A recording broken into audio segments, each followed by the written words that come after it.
Latvijas skolas izdomā veidus, kā labāk iekustināt smadzenes.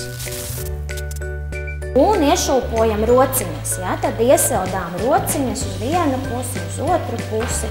Rociņas ir satikušās, labrīt no rīta, plaukstiņa viena otrai saka, ja?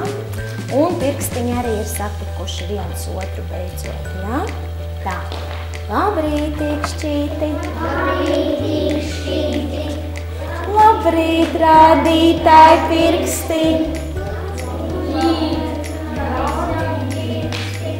Labrīt, garais Indriķi! Labrīt, zeltnesīti! Labrīt, mazo ansīti! Labrīt, plaukstiņas!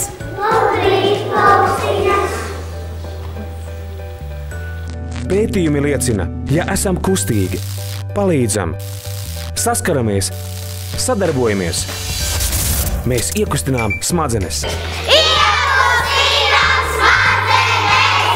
Projekts Iekustini smadzenes.